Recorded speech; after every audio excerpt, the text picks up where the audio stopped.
Have you ever had this happen? The thing you're known for, the thing you've always associated yourself with professionally, is no longer what people are associating you with. And they may be thinking differently about you, and you're not sure what to do. This can happen when you build a portfolio career or have multiple revenue streams. You become multi-hyphenate. You add new roles, new businesses, and new ways of serving people. Along the way, you may stop recognizing yourself and also having others recognize you for the way that you really want to be recognized. This happened to me recently, and I'm going to dive in deep. Stay tuned and let's get started now. Welcome to Women Leaders on the Move, a HerCsuite radio podcast. I'm your host, Natalie Benamou, and every week I learn right alongside you, including creating solo episodes like today, where I explore topics that are resonating with women leaders in the second half of their careers. I'm also the founder and CEO of HerCsuite, where we help women build what's next. I'm so passionate about this topic because it affects so many women that I talk with, and I bet you're going to see and resonate with some of the things that I share today. I'm going to take you behind the scenes for a first look at some things that I've realized recently you may not know about me. If I were to ask you, what do you know about me as a person, Natalie Benamou? You probably have been watching me on LinkedIn, or you've been listening to this podcast either today for the first time or for a minute. And you know that I'm a podcast host. I am the founder of HerCsuite. I help women land board roles, a variety of different things. However, the thing that I know about myself and people that have known me for the longest time is generally not coming up and surfacing in that conversation. Has that happened to you before, where you have changed what you're doing and no longer are people thinking of you in the same light? I think it's one of the hardest things that women that are making transitions in their careers grapple with. It's who I am looking in the rearview mirror and seeing this giant span, and then I look through the windshield and I'm not seeing those things. Today, we're going to look at how can we reignite that and really tap into our superpowers. If I were taking my rear view lens, the thing that I have spent my career doing is building businesses through strategy, growth. I am a builder, taking companies from zero in the division to multi-million dollars, growing opportunities, leading cross-functional teams, and I think that most people wouldn't necessarily know that. I spent the majority of my career leading companies in the trade show event industry. That part you might know, but what you don't know is the revenue piece. I helped a company go from $6 million in revenue annually to $27 million, and I represented 72% of that revenue year over year. In another role, I founded a new division in Chicago for a company that was under $10 million and grew that division from zero to 15 million. And I was part of 13 million in the revenue out of the 15. I'm telling you this not because I think it's so great that I sold millions of dollars. I'm sharing because you may not have even associated me with being a revenue generator, with being someone that knows how to close big enterprise deals. I'm a builder. I see opportunities, connect dots, create and build lasting relationships, and find strategies that help the company, the clients, internally and externally, create success and revenue that may not have even existed before. In fact, it's one of my favorite things to do. See around corners and look for opportunities where no one else is looking. Sometimes when we leave a career behind and build another, we lose those things about us.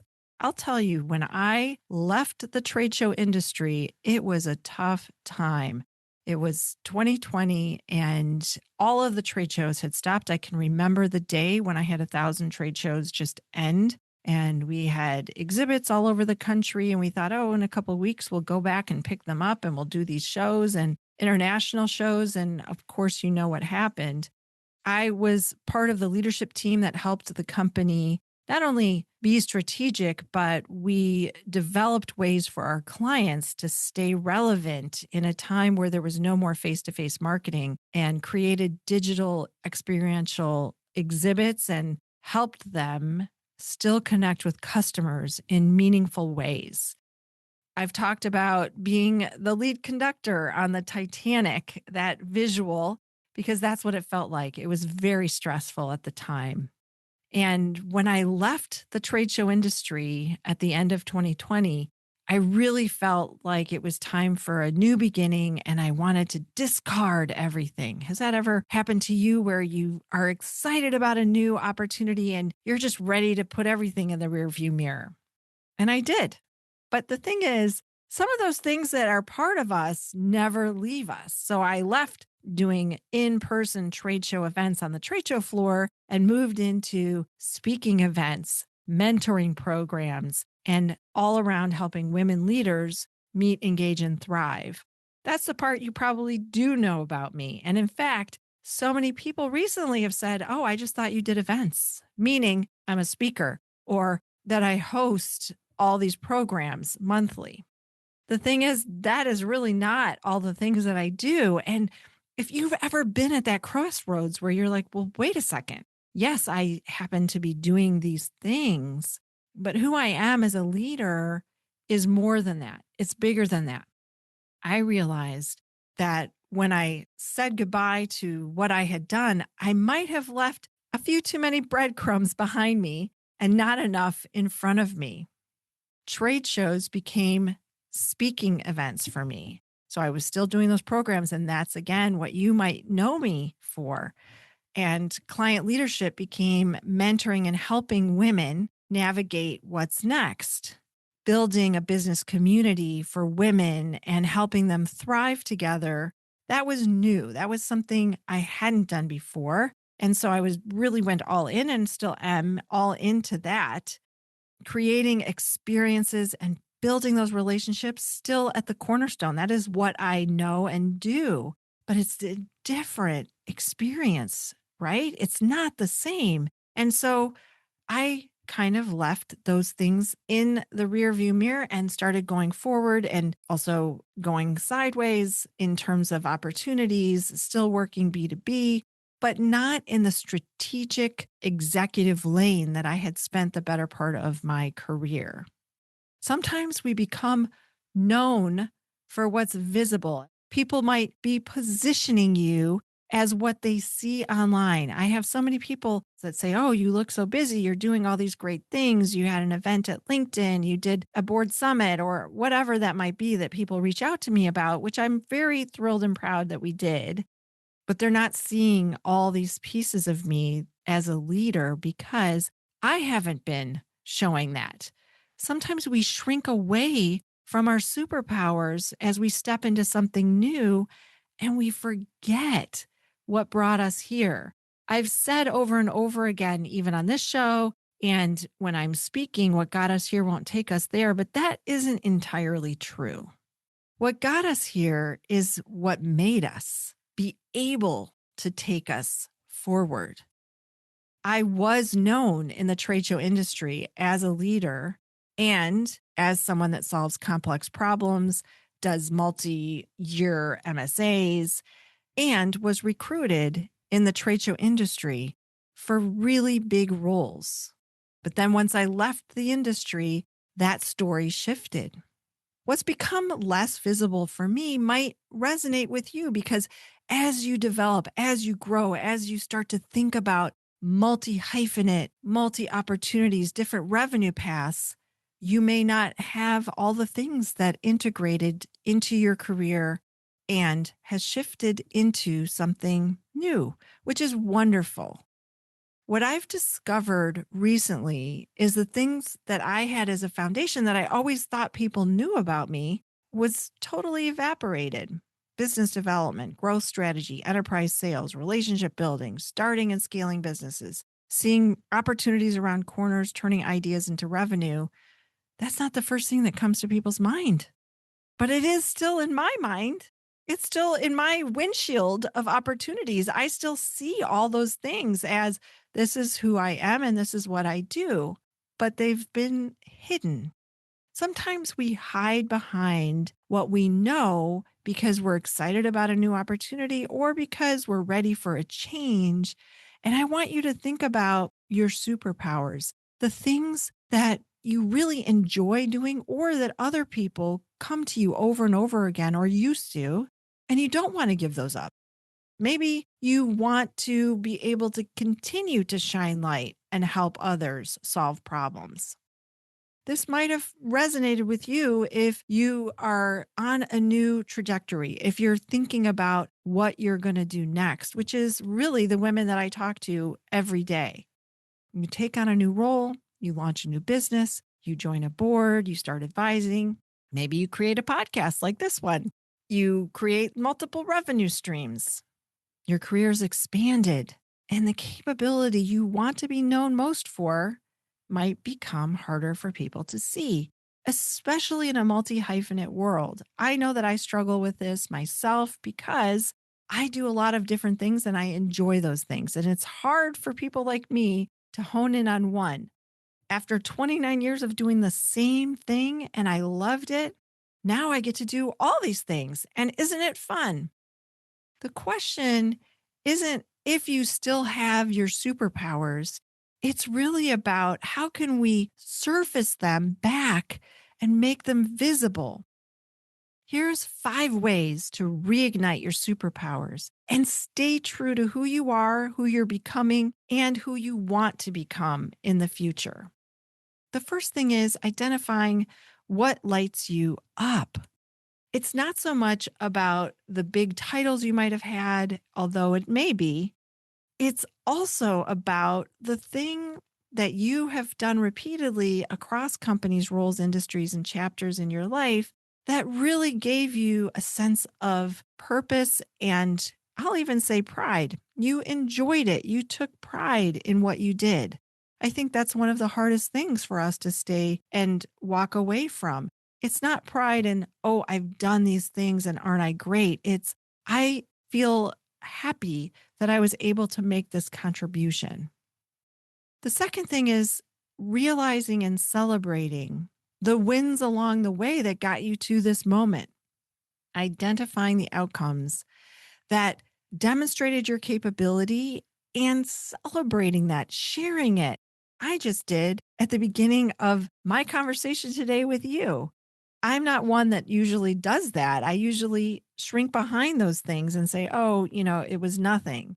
I did have a team around me that made those revenue goals possible.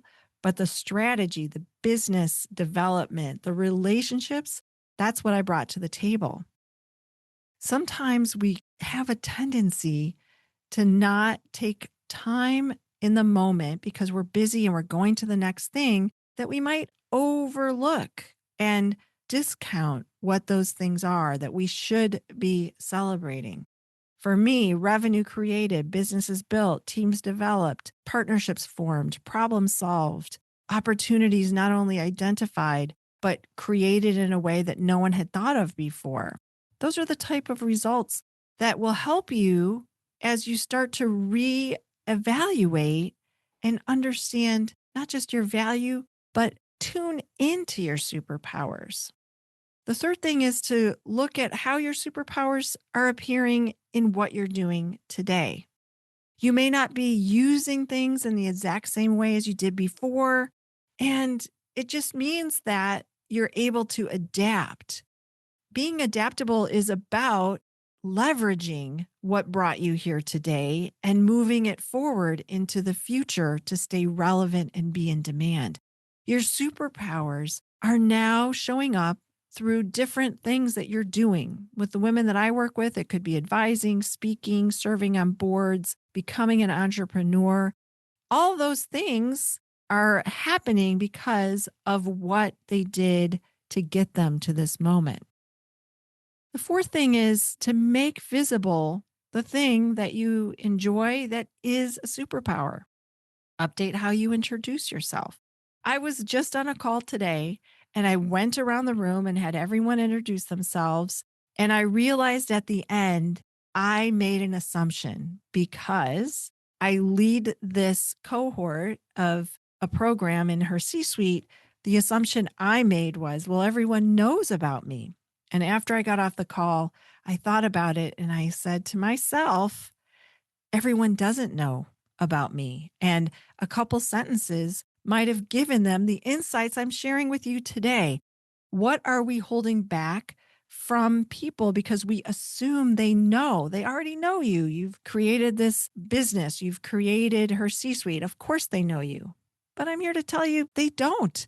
And it's no one's fault. It's just we are not making visible the things that we used to enjoy that are still with us, that are still part of the fabric of how we are contributing and making a difference in the world. I'd like to challenge you to revisit your LinkedIn profile. Look at your website, your biography, your speaking bio, your content and conversations. Look for synergy and then realize people may not be connecting the dots about you, just like I discovered. I thought, hey, this is really obvious. So, you know what I did? I took my LinkedIn profile and I put it in, as I love to do, DJing across AI. And I asked multiple AI LLMs, if you know nothing about me, my name, and you saw me for the first time, what would you know about me? Then I ask questions. What would you need to see differently if I want to be known for this? And I got back some interesting answers. It's not the definitive because it's a machine. So you can also ask people. In the next time you have a meeting, you can ask someone, I'm so glad to be meeting with you. I would love to ask you this question because I'm a curious learner and I'm trying to discover what people know about me. What have you discovered about me? Asking that question is going to be so helpful for you to see how you're viewed. And it's the best opportunity for you to create the path forward. Now we're going to integrate rather than eliminate all the things that I just shared with you in our step 5. You have the power to do things the way that you want and build into the work that you love while celebrating the things that made you and got you to this moment today. You can bring your experience together. Your next chapter is absolutely able to include your superpowers, your abilities, your interests into all that make you the most amazing, unique person that we value. Because let me tell you, you are valued. Reigniting your superpowers isn't about looking back through the rearview mirror and wishing. It's about looking forward and remembering what is making you so special and valuable, and then deciding what you want to do with that. You can integrate what we've been talking about and all the things that you love, whether you're in corporate still or looking at creating your next chapter. Your experience is a beautiful collection of dots that are coming together and creating a visual that people want and appreciate to be around. It's the foundation for what you are going to do next. And I appreciate you for being with me on this journey. And hopefully, you got a little insight into the fact that I am a strategic advisor and builder of businesses, and that I also am a revenue generator. If nothing else, I hope that you know a little more. And I would love to hear from you. Comment on LinkedIn when I share this out, or send me a note. Tell me how you have used this for yourself. That would be the best gift, is knowing from you that you took this and decided, you know what, it's time for me to integrate my superpowers, or whatever that looks like. I always love hearing from listeners. Thank you for spending your time with me today. I really appreciate having this chance to share a little bit of my journey and hopefully inspire you to tap into what makes you so special. If you found this episode helpful, will you share it with a friend or colleague? It might be just what she needs to hear. I really, really would appreciate a rate and review on Apple Podcasts. It's how others find us. Most importantly, I want you to keep shining your light bright with all the superpowers that make you unique. The world needs you.